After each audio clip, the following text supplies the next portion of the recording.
네, 오늘은 제3문. 너는 내 하나님 여호와 이름을 망령되이 일컫지 말라 하는 내용입니다.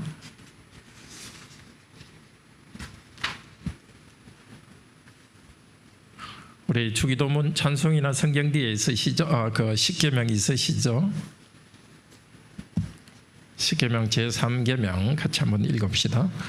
제3은 너는 내 하나님 여호와의 이름을 망령되이 부르지 말라. 여호와는 그의 이름을 망령되이 부르는 자를 죄 없다 하지 아니하리라. 아멘. 오늘 36주입니다.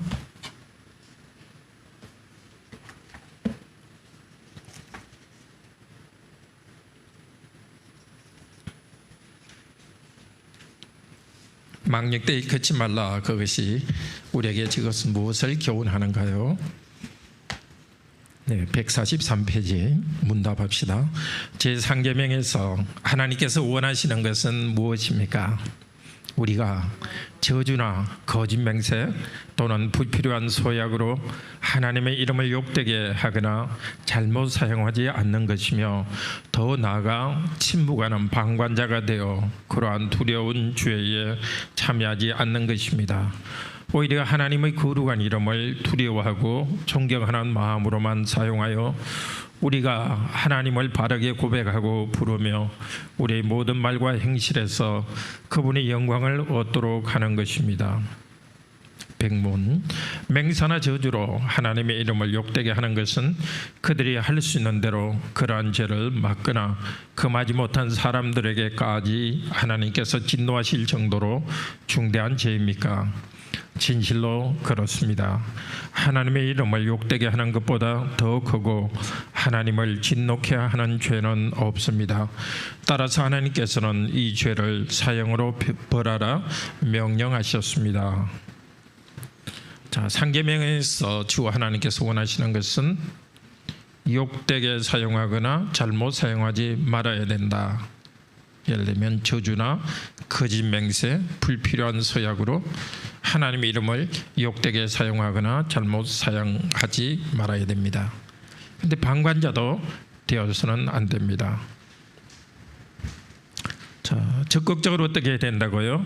항상 하나님의 거룩한 이름을 두려워하고 존경하는 마음으로만 사용하며, 즉 경외하면서 사용하고 하나님을 바르게 고백하고 부르고 말과 행실에서 그분이 영광을 얻도록 하는 것입니다. 우리의 말에서 행동에서 하나님이 영광을 얻지 못하면, 우리가 그리스도인인데 하나님께 영광을 돌리지 못한다면 하나님의 이름을 망령되이 일컫는 것에 들어갑니다. 그런데 다른 사람이 방관할 때 또 맹세나 저주로 하나님의 이름을 욕하게 하는 것, 그것이 하나님께서 진노하실 정도로 중대한 죄입니까? 중대한 죄입니다. 우리 생각에는 사람을 죽이는 것이 큰 죄로 생각하지만 그 이상으로 중대한 죄가 하나님의 이름을 욕하는 것입니다. 우리 교재를 가지고 계속해서 봅시다. 자, 하나님의 이름을 망령되이 걷지 말라 하는 것은 예배의 태도에 관한 것입니다. 너는 내 앞에 다른 신을 내게 있게 하지 말라. 그것은 예배의 대상에 관한 것입니다. 오직 삼위일체 하나님만 대상으로 두라. 또 너는 너를 위하여 우상을 만들지 말라. 우상을 만들지 말라는 것은 예배의 방법에 관한 것이죠. 하나님이 정하지 않은 방법으로, 말씀 아닌 방법으로 해서는 안 된다는 것입니다. 자, 여호와 이름을 망령되이 걷지 말라 하는 것은 하나님에 대해서 예배할 때 바른 태도를 가지라는 것입니다. 성경에서 망령되라는 것은 세 가지 뜻이 있습니다. 헛되게 우상 숭배하듯이. 그래서 망령되다 이 말에는 헛되게라는 뜻이 들어 있습니다. 헛되다는 것은 우상에 대한 표현이기도 합니다. 우상에 대한 여러 표현이 있는데 그 중에 하나가 헛되다는 단어를 우상에게 씁니다. 헛된 우상을 섬기는 사람은 우상처럼 헛되게 되어갑니다. 미신 우상을 섬기는 사람은 우상 이름을 부르고 섬기면은 들어준다고 생각합니다. 헛된 것이죠. 그런데 우상 섬기듯이 하나님을 자기 행복을 위해서 섬기는 교인은 하나님의 이름을 중언부언, 하나님과의 인격적 관계가 없이 중언부언, 하나님 이렇게 주문 외우듯이 부릅니다. 그것은 망령되이 일컫는 거죠. 분명히 하나님이 우리 앞에 대상으로 있는데 그렇게 하나님이 듣지 않는 것처럼 해서는 안 되겠죠. 우리는 항상 괄호 안에 신뢰하면서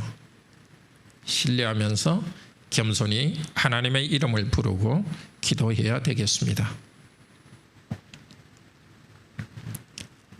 그 다음에 망령되다는 말에는 둘째로 거짓되다는 뜻이 있습니다. 우리의 자기의 이익과 욕심을 위해서 거짓되게 하나님의 이름을 사용해서는 안 되겠습니다. 우리는 저주나 거짓 맹세, 하나님의 이름으로 그렇게 해서는 안 되겠습니다.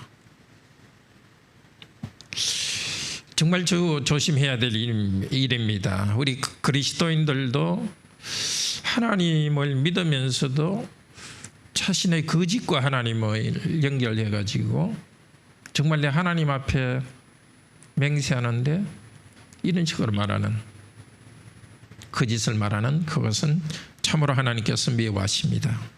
또 망령되다는 말에는 가볍게라는 뜻이 있습니다. 하나님에 대해서 이야기는 하는데 농담하듯이 가볍게 부를 수 있습니다. 그래서 요리문답에서 뭐라고 이야기합니까? 파란색으로 된 것 한번 읽읍시다. 거룩한 이름을 두려워하고 존경하는 마음으로 사용하여 우리가 하나님을 바르게 고백하고 부르며 우리의 말과 행실에서 그분이 영광을 얻도록 하는 것입니다. 존경한다. 히브리 말로 존경이라는 말은 무겁다는 뜻입니다. 항상 그 이름을 무겁게 대하는 것입니다. 하나님의 이름을 농담처럼 하지 말아야 합니다. 우리 조선시대 왕조실록에 보면 왕의 이름이 나오는 데는 이름을 쓰지 않고 동그라미로 남겨둡니다. 그걸 한자로 휘라 그래요. 피한다고. 왕의 이름은 직접 부르지 않고 피할 정도로 그렇게 이름을 그렇게 귀하게 생각했습니다. 그런데 하나님께서는 하나님 이름을 우리에게 부르라고 주었습니다. 우리나라도 왜 자기 아버님 이름이 어떻게 됩니까 하면 무슨 자입니다 이렇게 하는 전통이 있죠. 그만큼 존경하는 사람에 대해서는 그 이름을 아주 귀하게 생각합니다. 그래서 우리가 하나님이란 이름을 아주 존중하는 마음으로 쓰는 것을 통해서 하나님을 존중합니다. 즉 세 가지 의미에서 우리는 하나님의 이름을 망령되이 불러서는 안 됩니다. 자기 욕심을 위하여 때문에 우상 섬기듯이 하나님의 이름을 헛되게 불러서는 안 되겠고, 욕심 때문에 거짓으로 사용해서는 안 되겠고, 가볍게 불러서는 안 되겠습니까? 안 되겠습니다. 더 아주 귀한 그 이름을 존중하면서 경외하면서 사용해야 되겠습니다. 이름이라는 것은 그분이 우리와 함께 하십니다. 저는 저 멀리 있는 사람을 여기서 부르더라도 그 사람은 듣지 못합니다. 그런데 하나님은 어디든지 계시기 때문에 바로 이 자리에서 하나님을 부르시면은 하나님께서 바로 여기에 계신 분으로서 그분은 듣습니다. 그 이름을 부를 때 그 이름의 내용이 되신 하나님께서 실제로 함께 하십니다. 항상 함께 하시지만은 우리가 이름을 부를 때 주의를 기울이고 우리에게 오십니다. 우리가 성부, 성자, 성령님의 이름으로 세례받을 때도 이름 안으로 이렇게 하거든요. 단순히 세례가 아니라 우리 존재 자체가 성부, 성자, 성령의 이름 안으로 들어갑니다. 우리 지난주 베드로전서 1장 말씀에도 거기에 나오는데 기억하는지 모르겠어요. 하나님 안으로, 우리가 하나님 안으로 들어가게 하려 합니다. 구원이라는 것은 하나님과의 관계 안으로 들어가는 것이고 하나님 이름을 부를 때는 하나님 관계 안으로 들어가는 것입니다. 사도들이 예수 이름으로 일어나라 이렇게 할 때 예수님은 몸은 함께 계시지 않으시지만은 예수님 자신이 함께하면서 그 병든 자를 일으키십니다. 하나님은 영이시기 때문에 육체로 여기 계시지 않더라도 영으로 함께 계시고 그 이름을 부를 때에 함께 하심을 우리에게 더 나타내십니다. 여호와, 구약에서 여호와라는 이름을 주셨는데 여호와는 함께 하시는 분이라는 뜻이죠. 히브리 말로 하야라는 것은 있다는 뜻입니다. 하야, 있다. 그래서 나는 여호와다. 여호와는 야하야인데, 그러니까 나는 있다, 이다, 그게 같은 말이거든요. I am that I am. 나는 스스로 있는 자다는 뜻입니다. 여호와는 항상 있는 분이지만 백성들에게 나는 나로서 있다. 즉 나는 너희 하나님이 되면서 너희와 함께 하겠다고 언약을 맺으셨습니다. 여호와 하나님, 아브라함과 언약을 맺으신 하나님께서는 다시 출애굽한 백성들에게 나는 여호와로서 너와 함께 있겠다. 언약을 맺으신 분으로서 언약을 이루면서 함께 계십니다. 그렇게 하시면서 우리에게 나아오십니다.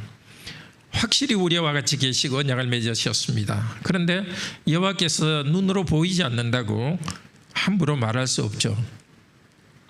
우리가 누구 아는 사람 없는 줄 알고 한참 욕했는데 쑥 들어오면 얼마나 무안해요. 하나님은 항상 함께 계신 분입니다. 그러니까 존중하는 그리고 경외하면서 그 마음을 이름을 사용해야 되겠습니다. 3계명과 성령 회방죄가 연결되었습니다. 여호와의 이름을 욕하게 하는 죄는 사실은 하나님을 죽이려는 행동과 같습니다.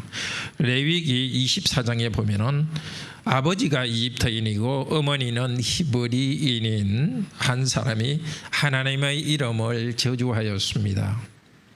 그때 여호와의 이름을 회방한다는 것은 망령되게 혹은 모욕한다.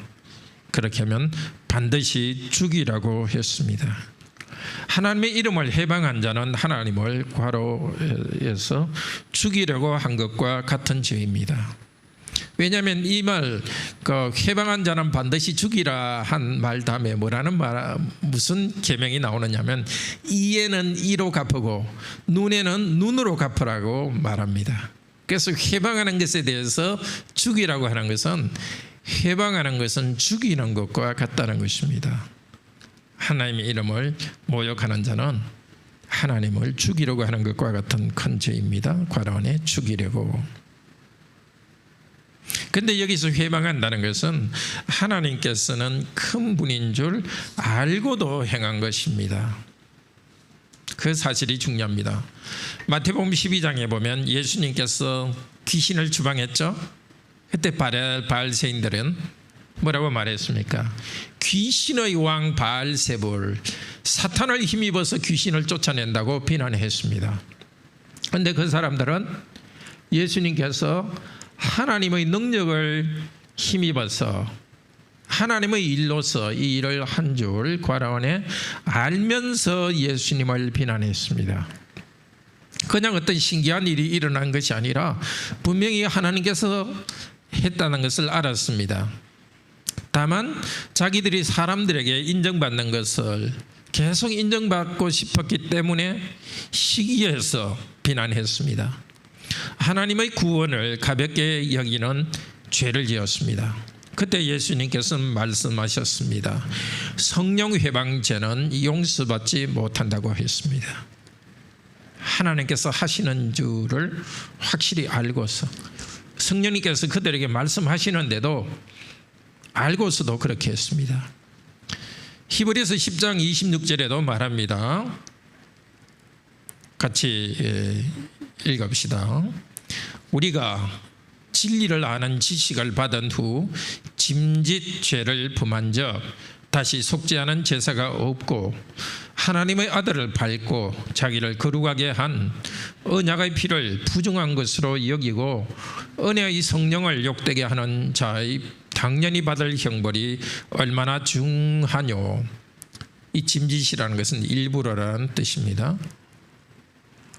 이 부정한 것으로 여기고, 이 부정한 것으로 여기고, 그 말이 회방이라는 뜻입니다. 비난. 자, 여기 짐짓 행했다 하는 것은 괄호 안에 알고도, 짐짓 행한 것은 알고도 일부러 행한 것을 말합니다.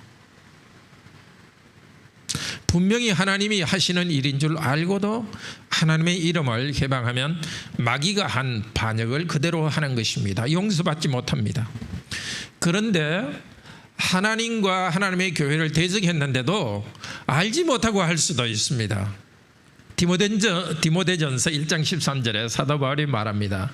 내가 전에는 회방자요. 이 회방이 하나님 이름을 망령때 일컫었죠. 핍박자요, 포행자였으나 도리어 긍휼을 입은 것은 내가 믿지 아니할 때에 알지 못하고 행하였음이라. 네. 사도 바울이 교회를 핍박했지만은 그때 예수는 하나님이란 사실을, 예수를 통해 하나님의 일을 하고 있다는 사실을 몰랐습니다. 그렇기 때문에 그것을 용서받은 것입니다. 아주 두려운 일이죠.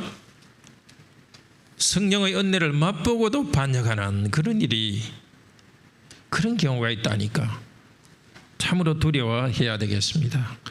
죄 없다니 하리라. 망령되게 부르는 죄를 크게 여기 있습니다. 우리는 출애굽 때보다 더 큰 구원을 받았습니다.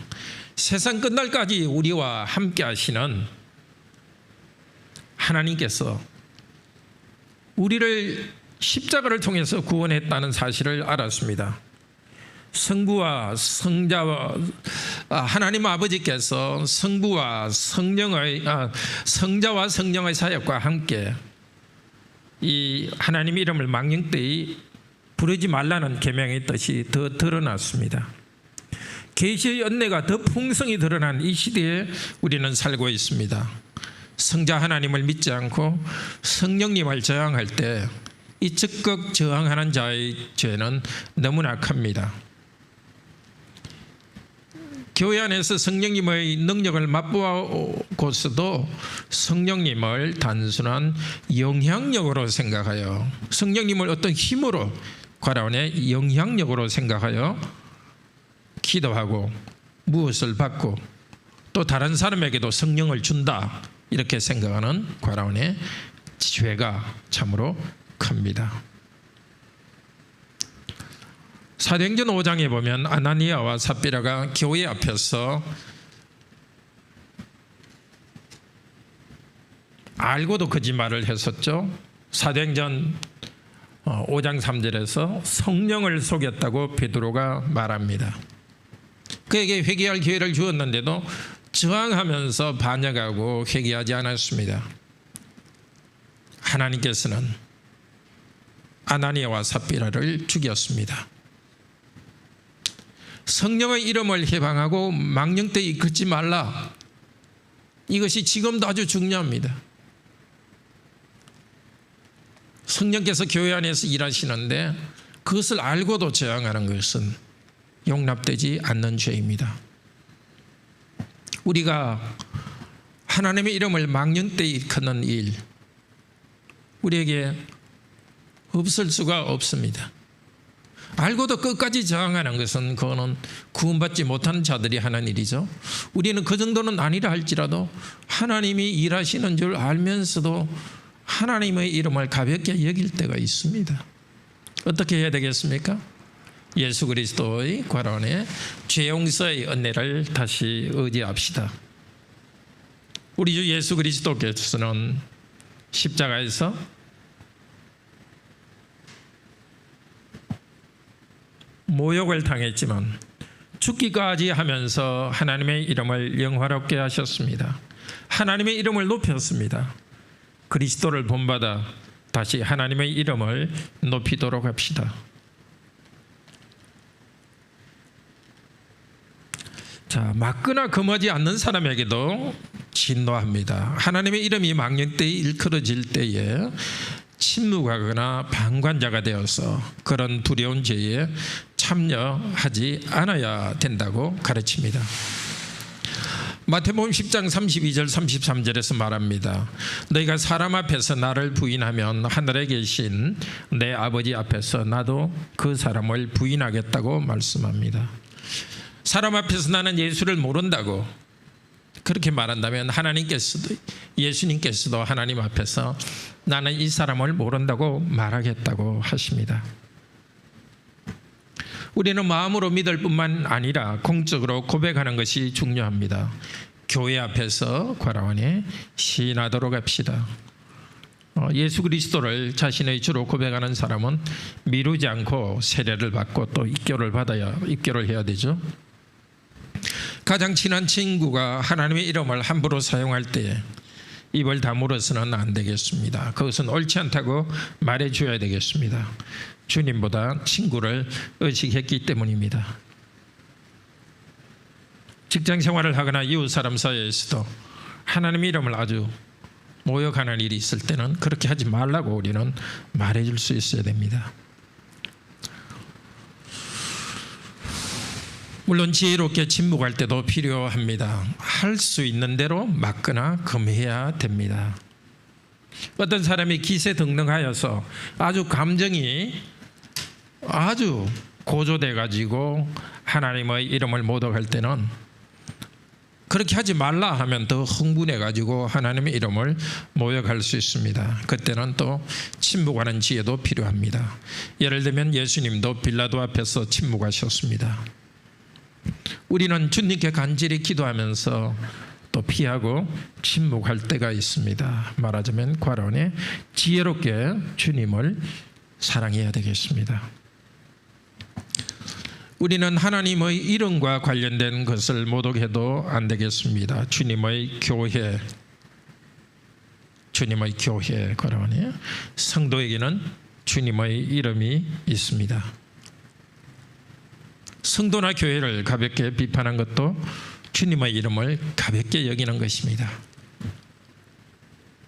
우리를 창조하시고 구원하신 우리 주 하나님의 삼위 하나님의 이름을 가볍게 여기지 말고 그 이름을 부를 때도 존중하며 사용하도록 합시다. 하나님의 이름을 우상 숭배하듯이 거짓되게 사용하지 말고 영광스럽게 사용하는 우리 성도님들 되기를 바랍니다.